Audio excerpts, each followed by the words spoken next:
Ever feel like stepping into a time machine? Not to mess with history, but to catch some incredible events we missed the first time around. Like that concert everyone's still talking about decades later? Exactly. Yeah. But some events, well, they're only visible on a cosmic scale. So on today's deep dive, we're chasing the Northern Lights. Nature's own laser show. Okay, maybe not lasers, but I like where your head's at. It's one of those things, everyone's seen pictures. Curtains of light. Yeah. Right. But it's more than just a pretty picture. It's this wild mix of science and almost, I don't know, magic. Well, for sure, and we'll get to that. But first, we got to talk about the science. Because it's not magic making those lights, it's physics. Hit me with it. What's the science behind this natural wonder? Okay, so picture this. The sun, it's not just shining light, it's blasting out a constant stream of stuff called solar wind. Sounds intense. It is. These tiny particles, they're charged with energy and they're whizzing through space at crazy speeds. Now, when the solar wind slams into Earth, we've got our magnetic field acting like a shield, right? Protecting us from getting blasted. Exactly. But here's the catch. The magnetic field is kind of like a funnel.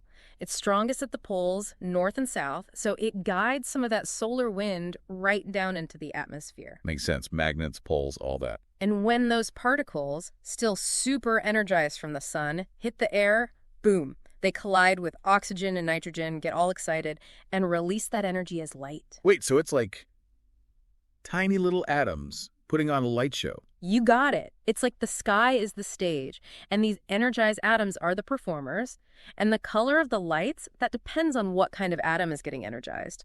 Oxygen gives you those vibrant greens, while nitrogen creates those beautiful blues and purples. Sometimes you even get reds and pinks mixed in. Wow, I never knew there was so much going on up there. And it all starts millions of miles away with the sun. It really shows how connected everything in space is. We're talking about a chain reaction that stretches across the solar system. And speaking of connections, you know what I find fascinating? What? It's how the Northern Lights have captivated humans for, well, probably as long as we've been around to see them. Oh, absolutely.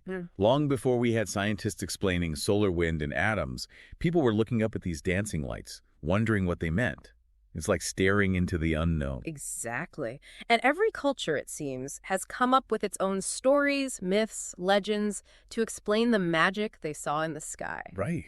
Like, I remember reading that the Vikings thought the lights were reflections off the armor of the Valkyries. Oh, yeah, the mythical warrior women riding across the sky. And then you've got the Inuit and other First Nations people in Canada and Alaska.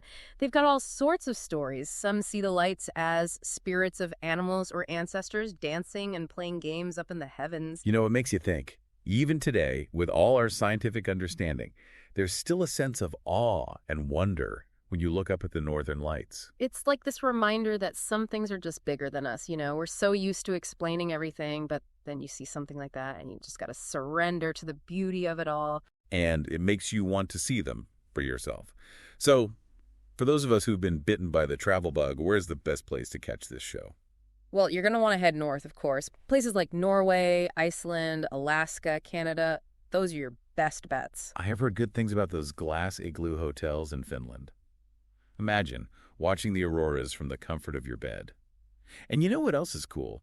I read that there are apps now that can actually help you predict Northern Lights activity. Oh yeah, there are. It's all about tracking solar flares and geomagnetic activity. Technology these days, right? But even with all the apps and forecasts, sometimes the best way to see the lights is to just, well, be patient. Dress warmly, get away from the city lights, and let your eyes adjust to the darkness. It's about slowing down and appreciating the natural rhythm of the night sky. So true. Sometimes the best experiences are the ones we wait for. Makes them all the more special. Exactly. It's like anything else worth chasing in life. The journey, the anticipation, that's all part of it. And when you finally see those lights dance across the sky, well, that's the reward. So if the Northern Lights could talk, what stories would they tell us? About Earth, about the cosmos, about the history of humanity gazing up in wonder. Who knows? But I have a feeling we wouldn't understand the language. It'd be something beyond words, something we could only feel in the depths of our souls. Makes you want to book a trip north and listen closely, doesn't it? Today is your lucky day. Today is the day that our $3 website works for you, paying you directly to your PayPal daily. Imagine $3 ongoing continuous payments to your PayPal account. Imagine falling asleep and waking up to $300 in your PayPal account. How would this make you feel? How could this help you? What bills could you pay? What kind of fun could you have? What does that retirement look like now? All for a one-time payment of $3. This website is DFY done for you, fully built and completely hosted, and never stops collecting payments for you. You have spent $3 on coffee on a regular, but that coffee won't help you create multiple streams of income. Click the link below.